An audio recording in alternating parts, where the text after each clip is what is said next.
Hey everyone, welcome to this episode of Convos with Paige. This week we are discussing therapy and why it matters in all aspects of your life. Stay tuned.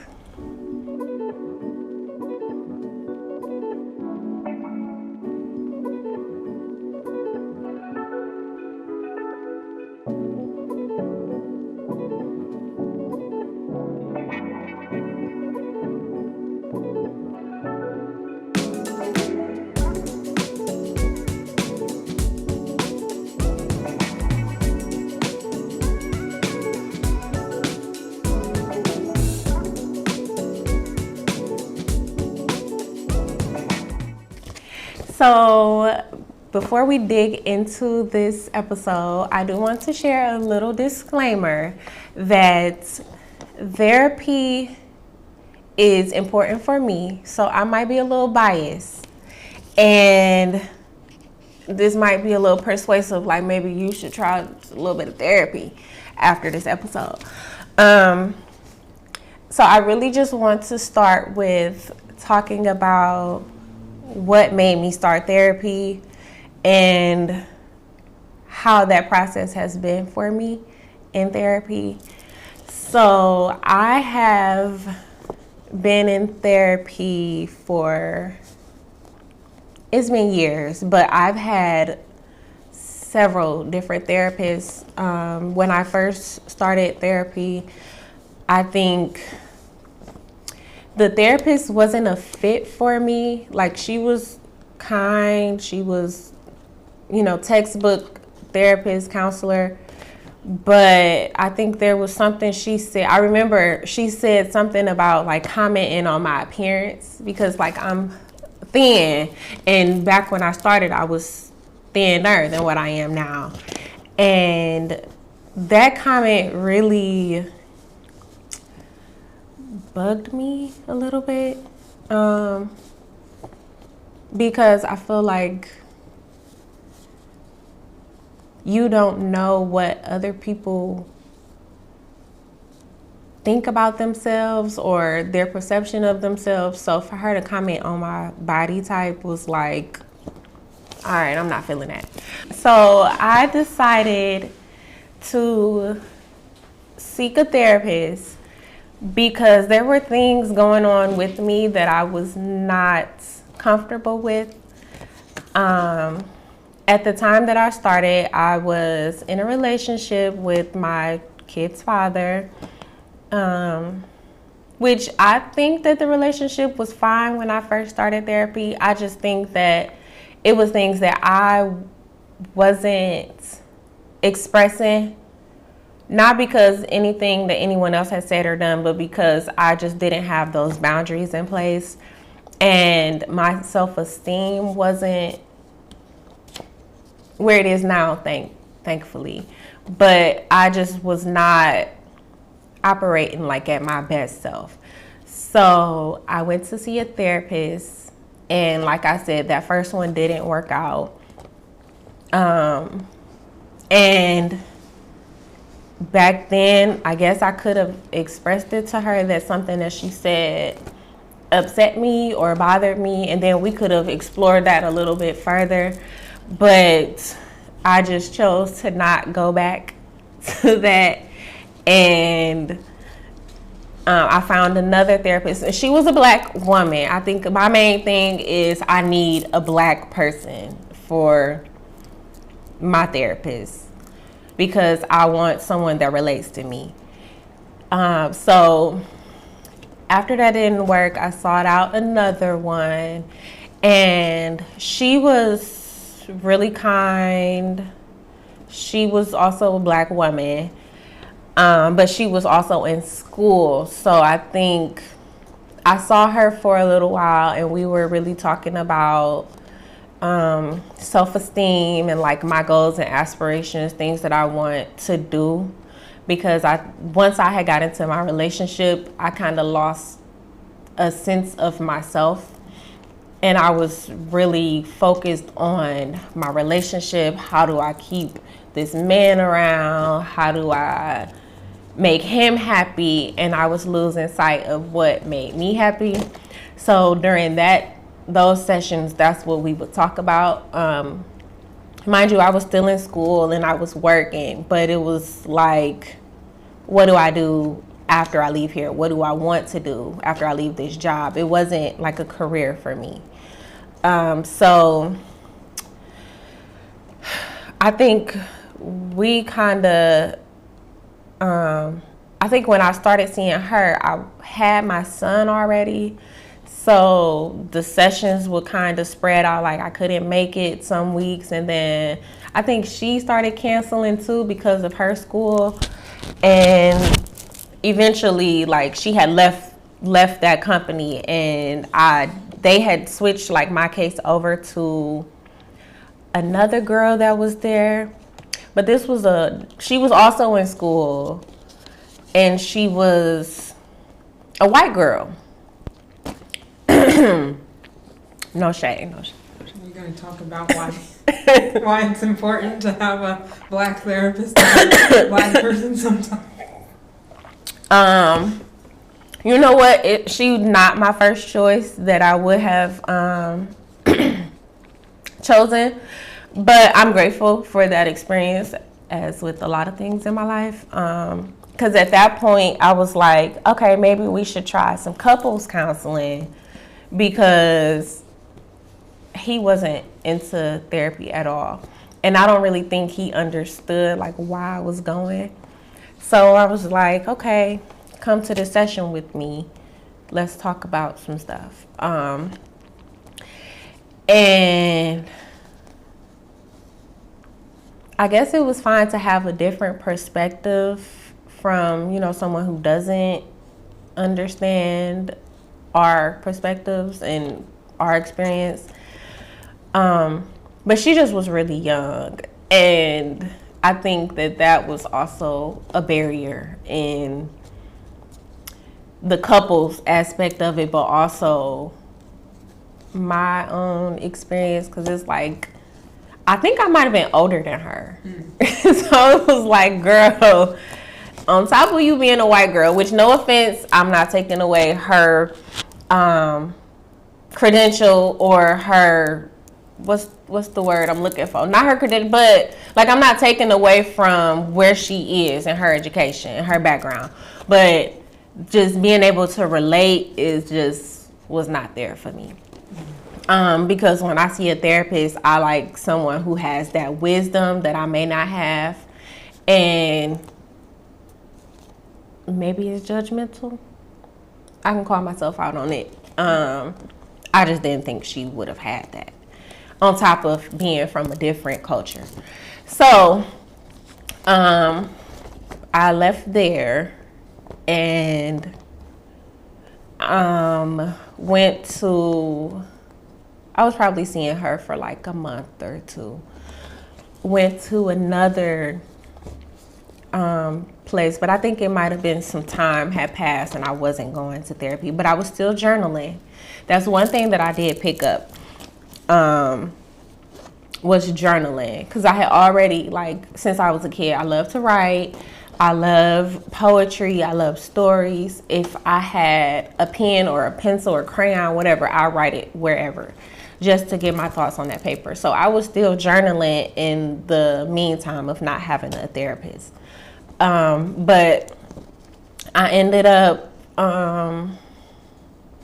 finding another therapist when I was pregnant with my daughter, and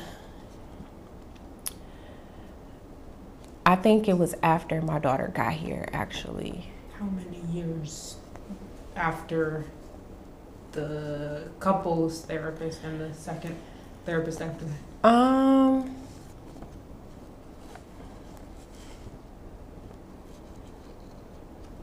don't know, it might have been like 2 years had passed. I don't know. I don't think I had anybody else in between there. Mm-hmm. But I was journaling and writing. And then I got pregnant with my daughter, and it was so much going on during that pregnancy. Just me and my kid's father had broke up, And I was feeling a lot of different things about having a child with someone that I'm not in a relationship with. So that was a roller coaster for me. And so I found another therapist. How did you find the therapist too? So I go to Psychology Today, and on there it's a website. They let you filter how you want, what you need, who you want to see, what their specialties are. And that's pretty much how I had been finding everyone else. So then I got hip to Ohio Guidestone. And that's when I found the therapist that I have, well, not have now, but had before this therapist. She was with Ohio Guidestone. And she was a Black lady. She wasn't that much older than me, but she was very in touch and in tune with like her spiritual side, and I think that's why I gravitated towards her, because at the time I was going through, and even before that time, but just the whole like relationship, I was going through like finding who I am, what my purpose is here, spirituality, faith, all of that. And so it was like once I found her and then I would talk to her about those things, she was able to like connect with me on that and help me to see, like, because I get in my head sometimes and I used to think like the worst about myself. And so for people who don't know, spirituality can get really dark, depending on what spirits you are paying attention to. Oh.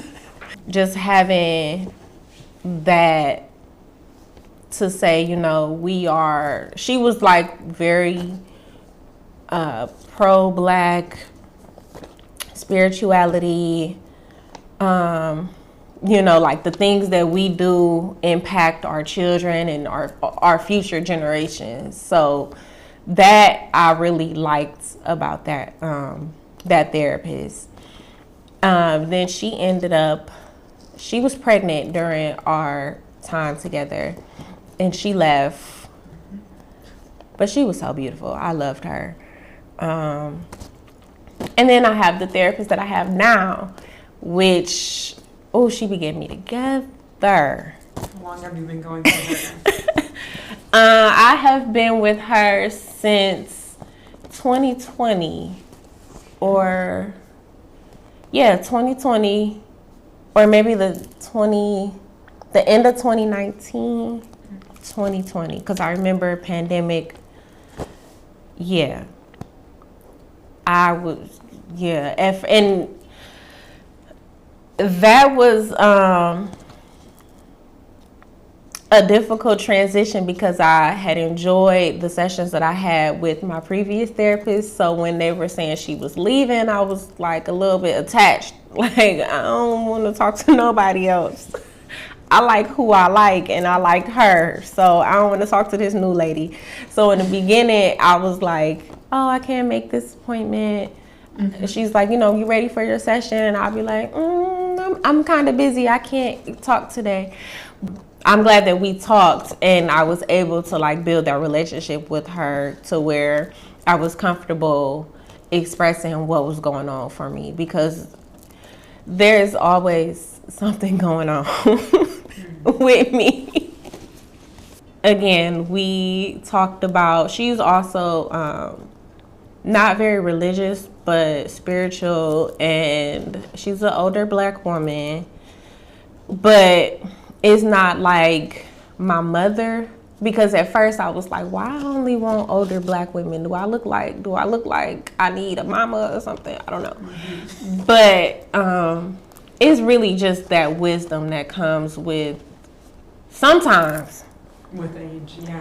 Because I have met and know plenty of grown ass kids. I'm not in the business of teaching no adult how to be an adult, but I digress. ask you about, for people listening who haven't been to therapy or only go to the like first few sessions and they're just like, I don't like that they're only asking me about stuff and we didn't get to discuss things. Can you talk about that? Like making sure you figure out how you like your therapist without immediately quitting. Okay, so I actually had that experience with the therapist that I have now. And I did tell her that, you know, I don't think that we talk about the things that I want to talk about as much. Like at first the sessions were really like, okay, what's been going on? Anything, you know, you want to talk about? And then I would run off like, well, this what happened today, this what happened yesterday, and it was just very like shallow. Mm-hmm. And so I talked to her and I said, you know, we're not talking about other things that I want to discuss. You know, I have some issues that I don't think I've talked about with my other therapist. Like at what point did my self-esteem just drop? Mm-hmm. Like at what point did I start talking to myself and my self-talk being so negative? And she was like, and I told her, like, I think I want to look for another therapist. I was very, very honest and transparent with her.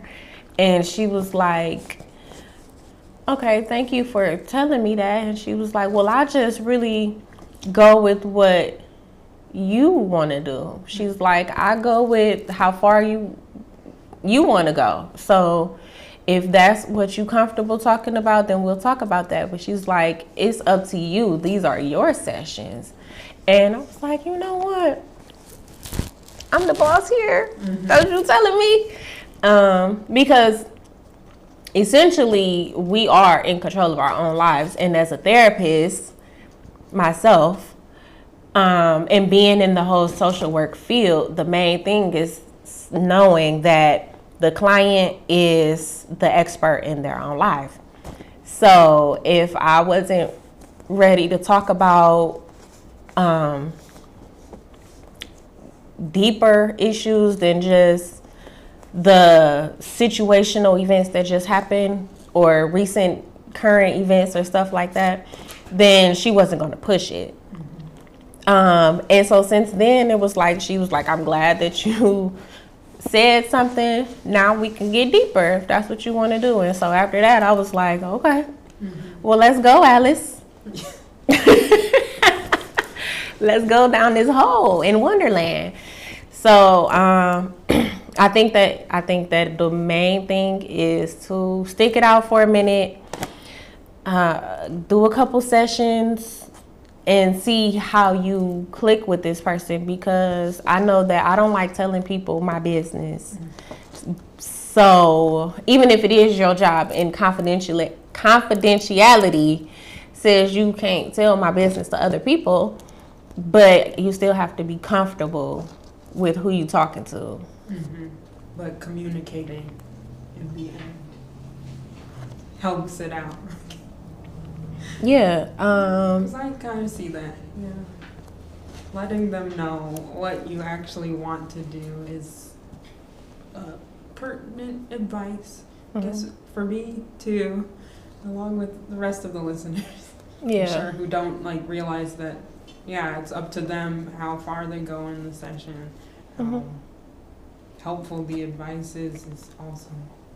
You can give feedback.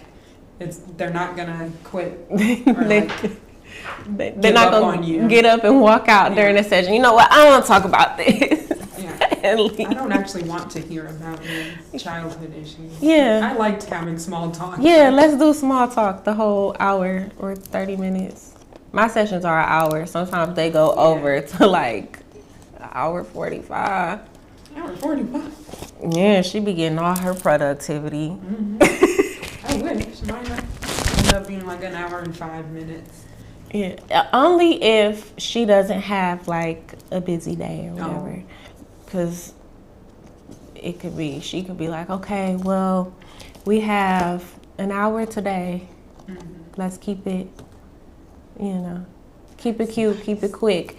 But I did want to say that her saying that to me and saying, thank you for telling me how you feel about the sessions, it made me feel a little confident in myself, like kind of boosted my self-esteem, like, oh, I can say what I want and not be met with like a fight or an argument. Yeah, like how dare you ask for what you need? Like that made me feel good. So it was like, oh, okay. Yeah. I was walking like this. You know what? I could ask for you. I don't want no pickles on my sandwich. Take them pickles off. But in therapy, instead of rolling their eyes at the back counter, they're like, okay, I got you. Thank you for letting me know. Yeah. Yeah. The way that we should be reacting. I guess if you've gone to therapy, that's the way you respond. The benefit. Everybody don't go to therapy though. No. This is why it's important. Because you'll get your self-esteem up and you'll respond out of kindness rather than malice, or hopefully if you have the right therapist. Malice, anger, offense. You know, people who don't do that self-work, they get offended. And it's not by you, it's by something else going on, but then you're the reaction, the place that they can react. The scapegoat. Yeah. Yeah. Bing! Good point. Yes.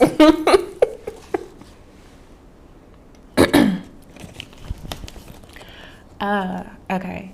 I think that on top of, the personal growth that I got from therapy, or that I'm currently getting from therapy, it also helps me to parent better to my children, because I'm a lot more self-aware in who Jules is, what Jules needs, what Jules wants. And so when I can recognize that, I can be better for my children. For example, so both of my children were breastfed babies up until they were 2 years old. That's another topic for another day. And so we are very close with each other. And sometimes I think that their love language might be like physical touch. So they gotta sit next to me. Their hand gotta be on my leg. They wanna hug. They wanna interrupt. Like if they was here right now, they would probably interrupt this because they need a hug. They need some mommy. So because I am aware that I love a good hug, but I don't want to hug all the time. So I can set that boundary and say, okay, I love y'all. We gonna do this right now, and then y'all gonna go. Don't touch me. Because I get overstimulated. I am very much an introvert, very much a Capricorn.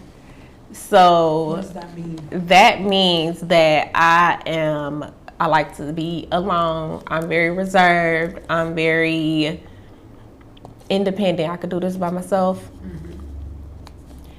unless I want company. So with kids, you can't just kick them out. Basically, I mean, I can't just neglect my children. Yes. So me being self-aware about what I need and when I need that alone time, when I need to practice that self-care so that I can recharge and then show up for them, whatever. Because, I mean, at this point, they are dependent on me for everything in their lives. And if I clock out, they might clock out, but like not in a positive. Not in like I could clock out and then I'll snap back, but if I clock out and neglect them, they might not make it. So because life is hard. But I make sure that some self-care is in there somewhere.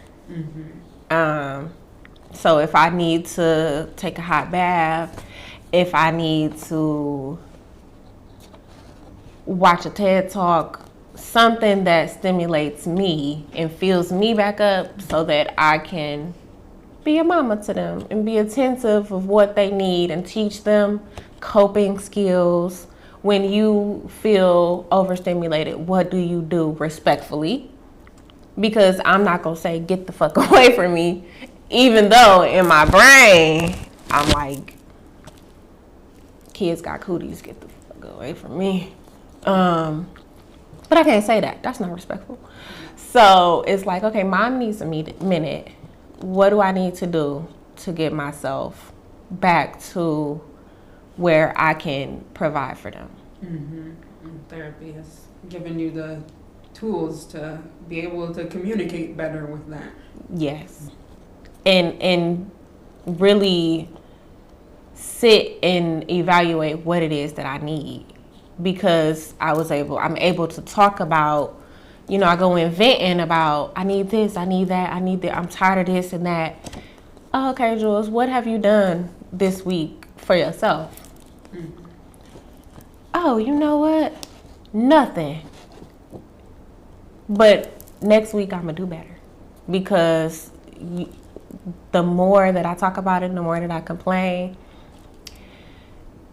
or vent, the more I'm able to see that a pattern and what happens when I don't do this. This happens when I don't do that. Burnout happens when I'm not taking care of myself. As far as therapy and how it's impacted my relationships and friendships,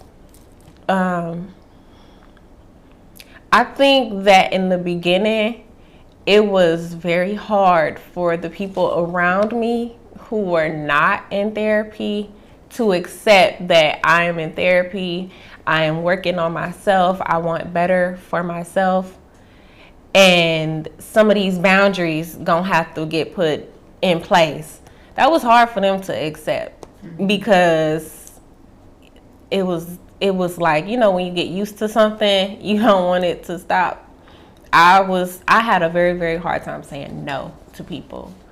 Like, I felt like if I ever did say no, I had to give 100 reasons why to kind of make up for me saying no. Like, oh, no, I can't take you to wherever you need to go because I don't have gas and I gotta go and do some homework and I need to do this and that. And it's like, no, because I just don't want to. Yeah. And that's okay. Yeah. And that's it. No is a complete sentence. I mean, I don't say no like just to be a bitch. Like, I'm not gonna say no if it's something that I have the capacity to do and it's not like a big inconvenience. Because granted, I do still do things when it's not convenient for me, but I'm not doing it excessively to where now I'm violating my own boundaries and what I need. Yeah, no is probably the hardest thing that my family struggle with. I love my mother, love her down, but having to tell her, Mom, I'm in a relationship, this is my man, these are my kids, and you don't get to tell me what I should do, what you would have did. Okay, Bookie. How's that conversation go? Because it was like, this is my life. And that was one thing that I had to stop doing, was sharing every piece of my life with other people. So for me, at first, it would be like I'm venting, I'm expressing how I feel, and then it would turn into, now I'm gossiping. Because that essentially what it is. Once it goes from there's a purpose for what I'm saying to I'm just saying it just because it's something to say, then it becomes gossip. Think about it like that. And what I was doing was gossiping about my boyfriend to my mother. Call it what it is. That's what I was doing. Oh, he didn't do this today. He didn't do that. Like, there's no purpose. What was the intent behind that? Mostly being upset and not having I guess you didn't have the space to, like, make sure you communicated with him, but Right. there were other factors back. Yeah. And I could have said those things to him, but instead I was calling my mama like, yeah, let me tell you what he did today. I don't like it. And it was like, okay, now what did that solve? Because all it did was put in my mom's mind that I'm not happy, I don't like this person, and you shouldn't either. Mm-hmm. And then that, would come into our relationship, because if me and him are getting into an argument, or if he's doing something that I've told her that I don't like, whether I express it to him or not, she's jumping in thinking she needs to defend me. Mm-hmm. And that's not her place or her role. But because I gave her that information, so I had to learn to keep people out of my relationship. Not just my mother, my friends, family. Yeah. And with other, like, my friendships that I have too, is like, I am not jumping in your stuff. And so it would be, they would come to me and do basically the same thing, gossiping. And it's like, well, what do you want? Like, now that I am a little bit more mature in my therapy, I'm like, okay, what do you want from that? What do you need from that? Have you talked to him about that? Like, I'm not gossiping back with it. I'm like, come up with a solution. Mm-hmm. Like, what? Have you talked to them about it? That's all. Yeah, like, have you talked to him? Because Let's do that first. You telling me I'm not your boyfriend or your girlfriend or whatever. It's not going to change until you talk to the person about it. Exactly. Mm-hmm. That's my therapy talk. But nothing changes unless something changes. Mm-hmm. Or someone. But you talked about how people didn't view you going to therapy well, and kind of how that ties into the view that people just have about therapy in general. You know what? Destigmatizing. A lot of people think that therapy is just, I'm going to tell this stranger my business. Which, on the surface, yeah, I'm telling them my business. This is stuff that I'm going through. This is stuff that's happening. But it's more than that. These people are, myself included, educated on relationships, educated on development. And I'm a social worker. So that's the people that we are around, the environment that we are a part of. And there's no reason you shouldn't be able to go and talk to someone who doesn't have any stake in your life. Like, this person is an outside perspective. This person if you stop going to them today, they would not have any place in your life at that point.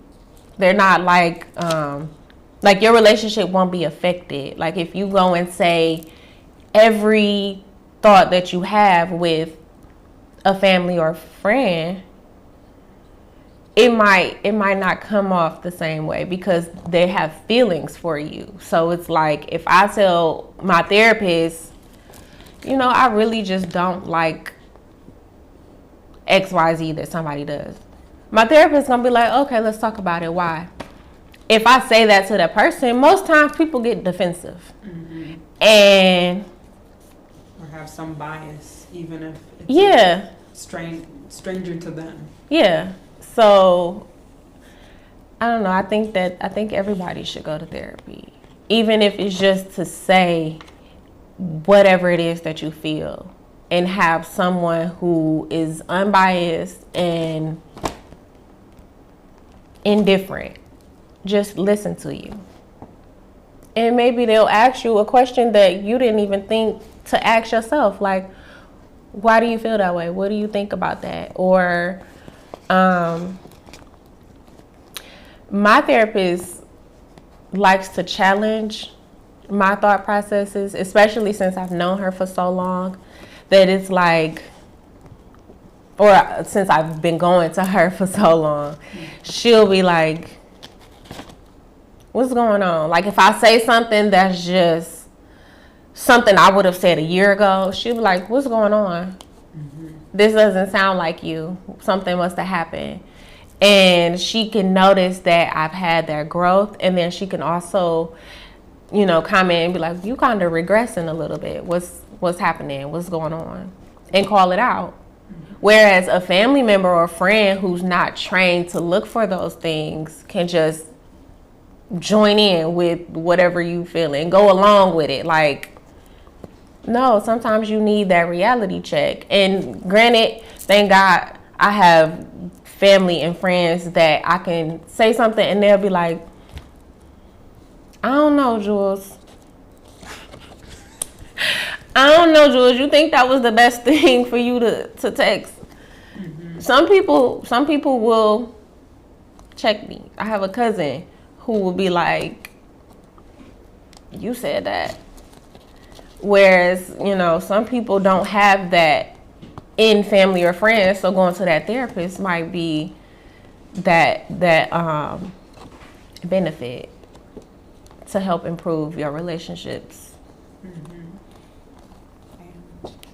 Yeah, because the therapist wants you to be better and what's best for you. Unless you have a good cousin like which is like rare to find. Shout out to my cousins. Like, you might not get that in everyday life. But she's also in therapy. So she's also in therapy. So, Please don't piggyback on anybody else's therapy by asking them what they learned. But if you can't afford it. You know what? For now. You know what? We do that where we share gems. Like, oh, you know what my therapist said this week? What'd she say, girl? It's a nice conversation to have. Yeah, because now we swapping, oh, well, my therapist told me this about this. And now we talking about what we learned. And we got a free therapy session without seeing a therapist. Because we passing notes. We going to make a spark notes about therapy. A book that's as big as, I would say, the Harry Potter books, but that's going through too much. So like a Bible-sized. Yeah. That's cool. We should probably do that. I'm going to trademark it. It's going to be called Therapy Notes. Spark Notes Therapy. Therapy Spark Notes. Therapy for dummies.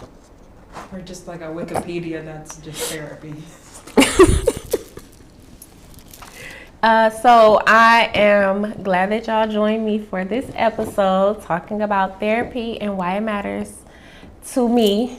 And hopefully someone will change their opinion or perspective and seek out the help that they may or may not need. I want to say that if you're looking for a therapist or a counselor, whatever you want to call it, you can always check with your insurance and they'll tell you who's in the network, who can you go to, where it's at, all of the good things. And also, I find my therapist sometimes on Psychology Today. We are not sponsored by them, so, this is not biased. It just gives you a list of a bunch of different therapists, where they're located, and you can call them and get a consultation, whatever you need. And also, I think that we should just consider something different, something new. If you can't afford it, call them anyway, because a lot of companies will offer like a sliding scale, or they can maybe point you to somewhere to get you the help to pay for it. Just don't call me because I don't get paid for it. So thanks for joining me on this episode, and I will see you next time on Convos.